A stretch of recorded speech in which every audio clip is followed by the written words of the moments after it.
To be vintage or not to be vintage. Allez, on se retrouve tout de suite après l'intro pour découvrir les séries que j'ai enfin terminées.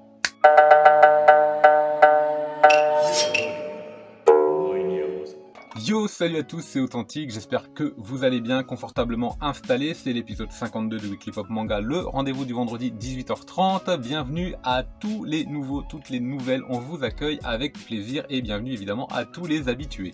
Aujourd'hui dans cet épisode, on va parler des mangas qui sont terminés, dont j'ai fait la lecture et que j'ai enfin fini. Je vais pouvoir vous en parler dans leur globalité et mettre la fameuse petite note de 1 à 5 où 1 est une lecture que j'ai arrêtée, 2 j'en ai fait juste la lecture, 3 bonnes lectures, 4 très bonnes lectures et 5 sublime excellente lecture. Évidemment pendant toute la vidéo vous avez l'inévitable fil rouge où est Mascasse et un petit point quand même pour le concours septembre puisque la semaine prochaine il y aura le résultat et l'ouverture sur le concours d'octobre. Si vous ne savez pas de quoi je parle, eh ben, je vous invite à aller voir la vidéo concours septembre, c'était 2 ou 3 vidéos un petit peu avant rendez-vous sur la chaîne. Allez, c'est parti pour les séries terminées.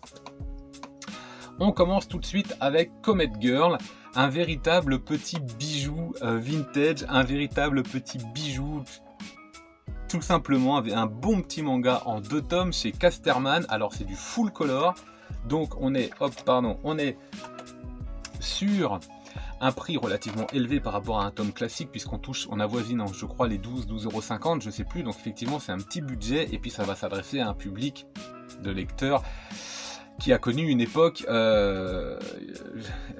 voilà, avec ce genre de traits, je pense que ça y est, vous m'avez compris. Ça fait référence à pas mal de titres, Comet Girl. C'est un hommage à pas mal de titres. On a évidemment tout, ça se passe dans l'espace, donc tout ce qui va être dans les années 70 avec Cobra, avec Goldorak, avec Albator et j'en passe. Mais il y a aussi pas mal de références à Dragon Ball. Il y a même beaucoup de références, sincèrement, à Dragon Ball, honnêtement. C'est un vrai petit bijou, c'est rythmé, c'est vif, c'est dynamique. Ça se prend pas trop au sérieux, c'est plutôt caricatural dans le fond comme dans la forme, mais ça passe très bien. Moi je me suis régalé à lire Comet Girl. J'ai hésité à les acheter, surtout à cause du prix, mais pas du tout à cause de ce que ça racontait, et c'est d'ailleurs grâce à ça que je les ai achetés. Franchement, Comet Girl en 2 tomes chez Casterman, ce sera 4 étoiles, c'est un grand oui, mais vraiment un grand oui. Allez, pour le plaisir des yeux, voilà un petit peu encore l'intérieur du manga. Il y a de l'ombre, hop, voilà, hop, voilà. Si vous êtes de ma génération, vous savez ce qu'il vous reste à faire.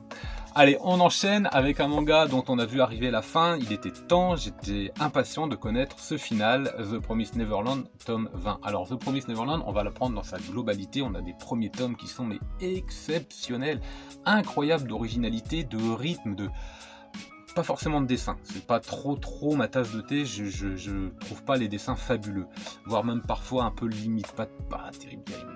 Bon, après les goûts et les couleurs, mais l'histoire et le rythme incroyable, les premiers tomes, mais c'est du 5 étoiles, et puis on avance, on s'éloigne un peu de l'essence même de ce qu'était le manga dans les premiers tomes, ça diminue un petit peu, ça reste bien, mais on rentre dans un schéma beaucoup plus classique ensuite, voire même carrément classique sur certains tomes. J'attendais la fin impatiemment, la fin ça remonte, on a l'intérêt de la série qui revient, avec évidemment toutes les révélations qui se font, notamment dans ce tome, et la couleur reprend, la série reprend un petit peu de couleur.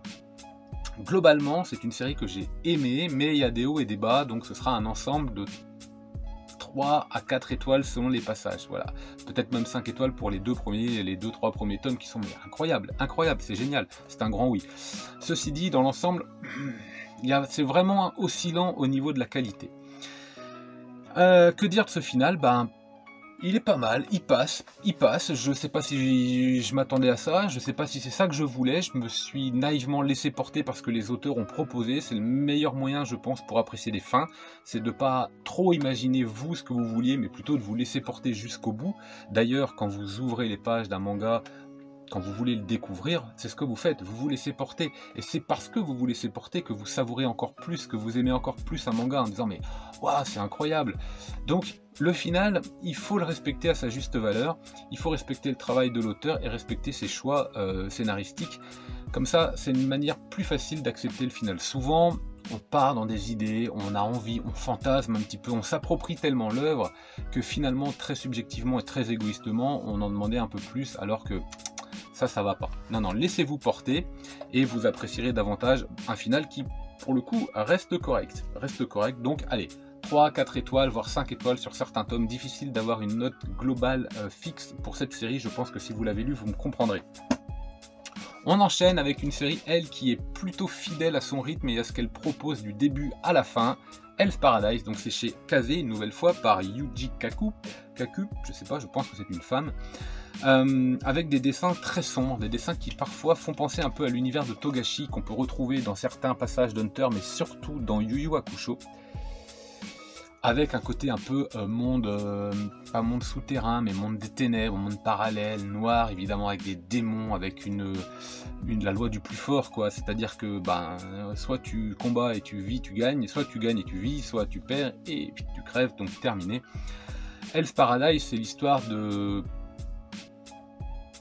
mercenaires, mais pas tout à fait, parce qu'en fait ils sont menottes au point, donc j'ai pas forcément le mot avec moi. Toujours est-il qu'ils sont envoyés sur une île pour y trouver l'élixir de vie qui va être apporté à l'empereur. Évidemment, il n'y aura qu'un seul vainqueur. Donc déjà de base, c'est une sorte de battle royale entre tous les participants. En tout cas, c'est ce qu'on veut nous faire croire. Peut-être qu'il y aura des alliances, peut-être pas, des trahisons ou de nouvelles alliances. Bref, cette île, évidemment, en plus, il y a un troisième élément. Elle est dangereuse, mais très dangereuse, avec des ennemis forcément qui sont extrêmement forts.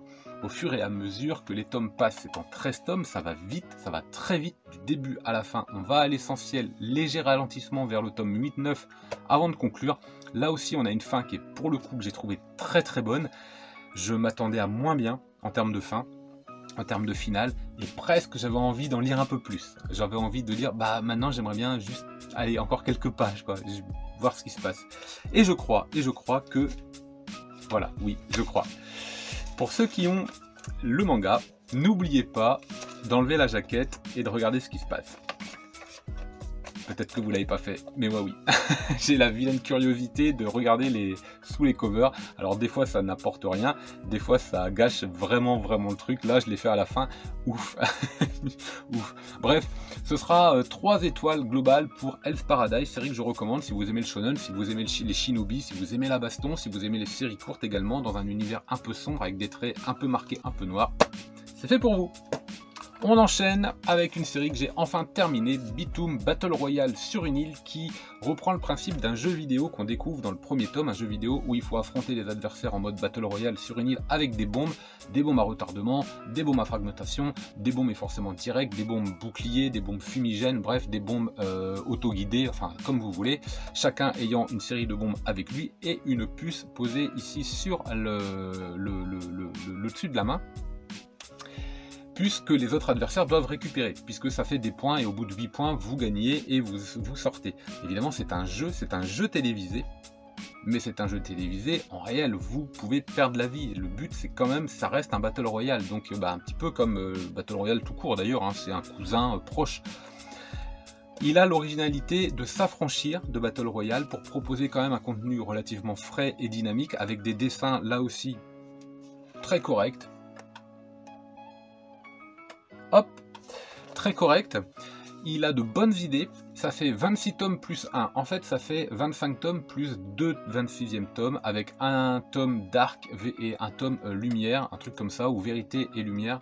Amitié et vérité, je crois. Enfin, bref, un tome a priori plus sombre que l'autre. C'est à vous de choisir quand vous êtes au 25e lequel vous allez prendre. Évidemment, vous pouvez lire les deux, vous pouvez acheter et lire les deux. D'ailleurs, c'est ce que j'ai fait, j'ai lu les deux. Mais le petit jeu, c'est de vous dire lequel je prends, vers lequel je me tourne par rapport à l'idée globale que je me suis fait de la série. J'ai du bol, j'ai lu les deux et je suis content d'avoir choisi celui que je préférais. Ça ne veut pas dire que c'est celui qu'il faut prendre, mais c'est celui que je préférais, donc je ne dirai rien. J'étais assez content de moi pour le coup, puisque j'ai lu le deuxième en disant ah, j'aime moins celui-là. Donc c'est une bonne série, ce sera 3 étoiles pour la globalité de la série. Il n'y a pas de tome vraiment mieux que d'autres, mais il n'y a pas non plus de tome moins bon que d'autres, ça passe. Et c'est une bonne surprise, je m'attendais à quelque chose de moins bon. Donc c'est une série que je peux vous recommander si vous aimez le Battle Royale et que vous en avez déjà lu pas mal, mais pas celle-là. Ça fait vraiment la blague. 3 étoiles donc. On enchaîne. Hop, avec Prison School tome 28. Alors Prison School, c'est une série que j'ai découvert sur Netflix avec les animés. C'est un animé, mais je me suis bidonné, poilé, je me suis régalé avec la saison de Prison School. Et le problème, c'est que quand vous regardez un animé et que vous lisez le manga d'après, souvent le manga est moins bon. Oui, parce que quand vous lisez le manga, vous fantasmez un petit peu sur le mouvement, vous imaginez. Quand vous regardez l'animé, c'est la subjectivité de son créateur ou de l'équipe qui l'a créé. Parce que le mouvement, les voix, les paroles, forcément, l'interprétation des gags, tout ça, dans le livre aussi, c'est subjectif, c'est fait par quelqu'un, mais il n'y a pas tous ces indicateurs en plus, vous voyez ce que je veux dire? Donc automatiquement, ça laisse libre beaucoup moins, c'est beaucoup moins Donc automatiquement, bah...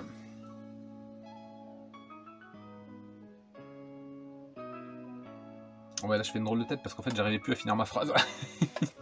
Donc Prison School, je vous recommande chaudement de commencer par les premiers tomes. Alors les premiers tomes, ils sont excellents. Le premier arc, il est génial. La série fait 28 tomes. Et ben honnêtement, il y en a au moins 10 de trop. Il y a 10 tomes. Mais non, c'était vraiment pas terrible. C'est vraiment indispensable. Donc je pense que vous pouvez racheter à partir du 25-26e pour lire la fin, mais allez entre 17 et 25. Mais bon, franchement, hein, il y a une espèce de fête de l'école qui se passe, ça dure, c'est interminable, il se passe rien, c'est répétitif, tout ce qui était bien dans le premier arc, on essaye de le remettre, mais c'est moins bien fait, il y a moins de bonnes idées, c'est dommage. Je ne comprends pas pourquoi cette série fait 28 tomes, je ne comprends pas. Franchement, c'est une grosse déception sur la longueur. Par contre, sur le premier arc, sur l'idée de base, sur l'humour, c'est fabuleux, c'est absolument génial. Au niveau des dessins, on a quelque chose de très agréable.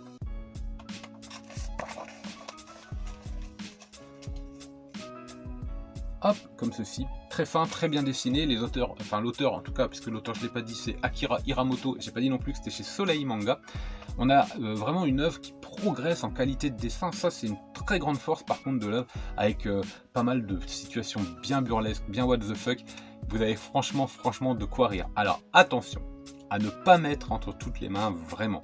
Globalement, je pourrais mettre 4 étoiles à certains tomes, 3 étoiles sur la majorité de la série, mais certains tomes, juste 2 étoiles. Voilà. Donc vous voyez, là aussi, c'est assez clivant. Ma lecture, elle était partagée, mes avis étaient partagés. Des fois, j'ai adoré, des fois, je me suis ennuyé. Voilà. En tout cas, elle n'est pas indifférente et on passe quand même un beau moment. Si vous n'avez pas le budget, si ce que je viens de vous dire vous rebute, découvrez quand même l'animé si vous avez l'occasion, parce que je pense que vous allez apprécier. Hop, on continue avec un manga que j'avais trouvé d'occasion, bonne affaire, Tokyo Magnitude 8.0. C'est l'histoire d'un tremblement de terre à Tokyo, évidemment. C'est l'histoire de 2 personnes qui vont de nouveau se rencontrer parce qu'elles se connaissaient déjà et qui vont s'aider, peut-être même un petit peu plus, on ne sait pas. C'est l'histoire évidemment d'une situation, d'un environnement qui d'un seul coup devient extrêmement dangereux, de la perte de tous les codes sociaux, de tous les codes environnementaux que les personnages avaient l'habitude d'avoir, dans lesquels ils évoluaient. C'est évidemment la mise en place et la mise en avant d'une société qui va œuvrer pour réparer, qui va œuvrer pour essayer d'échapper au danger, parce qu'un seul tremblement de terre c'est pas assez, forcément vous savez il y a les répliques, tout ça, donc le danger est omniprésent, c'est la fuite de ce danger, c'est l'entraide, ou alors au contraire c'est la rencontre de personnes qui tout de suite deviennent malveillantes, voire violentes, voire meurtrières, voire, enfin bref, j'en passe et des meilleurs, vous voyez, donc c'est un contraste avec tout ce qu'on peut retrouver dans la société. Il y a énormément de choses qui se passent, c'est beaucoup plus sombre que ça en a l'air. Au niveau du trait, c'était un vrai régal, franchement, c'est rempli, c'est rythmé, c'est efficace, hop, c'est du bon travail. Je sais que cette série est difficile à trouver, là je vous la montre, mais si vous avez l'occasion de mettre la main dessus, allez-y, parce que c'est en 5 tomes et que ça se lit d'une traite, je me suis régalé. Il y a également un animé qui est sorti mais qui n'a rien à voir. Ceci dit, je m'étais régalé aussi. Ça n'a rien à voir. Si vous avez vu l'animé, vous n'avez pas lu le manga. Si vous avez lu le manga, vous n'avez pas lu l'animé. Bref, 4 étoiles pour l'ensemble de cette série. Je suis vraiment trop content d'être tombé dessus, je vous avoue. Allez, hop, on passe à la dernière. Alors là, petit clin d'œil à Aide le Fou, parce que de façon complètement hasardeuse, je dirais, c'était vraiment pas volontaire, en tout cas c'était vraiment de façon involontaire. On a lu, ou en tout cas on s'est intéressé à l'auteur Daisuke Hime exactement en même temps. il est allé vers Elle et lui, et moi qui étais en train de regarder un petit peu trier mes mangas comme ça, j'avais le one shot instant d'après, et je m'étais dit, cet auteur-là, j'ai quand même vachement bien aimé son one shot, il a sûrement fait autre chose, ou en tout cas ça a dû sortir, je vais aller voir un petit peu ce qu'il en est, et j'étais tombé sur Elle et lui, j'étais tombé également sur Sensu. Là, comme ça, tout de suite, quand j'avais regardé un petit peu sa bibliographie, c'est Sensu qui m'avait un petit peu attiré l'œil. Et coup de bol, cet été dans une librairie, je vois Sensu sur les étagères, et il y avait les 5. C'est une série en 5 tomes chez Casterman. J'ai tout pris direct. C'est pas une série qu'on a l'habitude de voir, en tout cas elle passe plutôt inaperçue, mais cet auteur, moi je l'aime beaucoup. Alors il me fait un peu penser à Atsushi Kaneko, parce qu'il y a un contraste de noir et de blanc de temps à autre. Alors je vais essayer de vous trouver une page, mais c'est pas aussi marqué, c'est pas aussi marquant évidemment que Atsushi Kaneko, mais tout de même, voilà, là c'est plutôt pas mal. Voilà, vous voyez ce que je veux dire, ce jeu de contraste là pour les visages, pour les couleurs, pour l'environnement, qui met un peu en avant la dangerosité un petit peu des lieux et des personnages qu'on va rencontrer. Ça accentue le danger, je trouve. Sensu, c'est quoi? C'est l'histoire en fait de personnes qui sont hors société, car considérées comme mortes. Elles n'existent plus socialement, mais vraiment elles n'existent plus. Et donc elles vont aller de temps en temps dans les maisons ou les appartements qui sont pas délaissés mais ni abandonnés, mais qui sont à l'occasion de vacances ou à l'occasion de week-end ou de changements pour le travail pour telle ou telle raison, laissés par leur propriétaire comme vides. Et donc hop, il y a quelqu'un qui arrive et qui vient habiter chez vous comme ça, ni vu ni connu, en essayant de grappiller par-ci par-là mais sans se faire avoir, pour pouvoir y revenir plus tard, si possible de choper les clés, de faire un double, tout ça. Donc c'est une organisation secrète. Je vous l'ai dit, on est en dehors des codes sociaux, sauf que des Sensu, il y en a plusieurs. Et si on est en dehors des codes sociaux, c'est qu'on a des codes plutôt là aussi animaliers, avec une notion de danger et de prédation qui va s'installer. Ça va être un peu la loi du plus fort, puisque de toute façon, si jamais vous êtes tué, s'il vous arrive quelque chose alors que vous êtes déjà considéré comme mort, personne ne s'intéressera à vous, personne. Donc on a vraiment tout ce sentiment de danger omniprésent qui, tout au long des tomes, est là. Voilà, on nous le rappelle tout le temps, c'est plutôt pas mal. Ça va être l'histoire d'une héroïne qui va faire des rencontres, là aussi, fortuite, infortuite, bref, je vous invite moi vraiment à découvrir cette série qui est très très intéressante. On ne s'ennuie jamais durant les 5 tomes, c'est une force. Les séries en 5 tomes souvent sont des séries qui ont été écourtées, sont des séries dont on a arrêté la publication alors que c'était parti pour être une série longue parce que ça marche pas. Là non, le scénario est maîtrisé de A à Z, et donc le fait que ce soit en 5 tomes est quelque chose de volontaire, de très agréable, ça se lit très très bien. Attention, n'achetez pas un tome, achetez les 5 d'un coup, franchement, vous le regrettez. Vous allez le regretter. Bon, après, évidemment, c'est un budget. Si vous le faites et que vous n'aimez pas, vous allez venir me voir. Ouais, bah non, j'aime pas, c'est nul, j'ai acheté les 5, super. Si vous les trouvez d'occasion, prenez les 5, ça c'est sûr. Sinon, bon, après, vous faites comme vous voulez. Moi, je suis là pour vous guider ou pas. Si vous voulez d'ailleurs plus de renseignements, n'hésitez pas dans les commentaires, on discute, tout ça. En tout cas, Sensu, 4 étoiles. Moi, je me suis régalé et je sais que je suis pas le seul. Voilà, bon bah écoutez, avant de nous quitter, n'oubliez pas que vous pouvez partager vos impressions sur ces mangas-là que vous avez déjà lus ou sur des séries que vous aussi vous avez terminées. Donc n'hésitez pas à apporter vos conseils ou votre pierre à l'édifice. N'hésitez pas évidemment à soutenir la chaîne avec le petit pouce bleu. Et puis si vous n'aimez pas le contenu, vous pouvez toujours vous désabonner. Ceci dit, pour se désabonner, il faut d'abord s'abonner. Allez, excellent week-end, très bonne lecture manga. Et moi, en attendant, je vous dis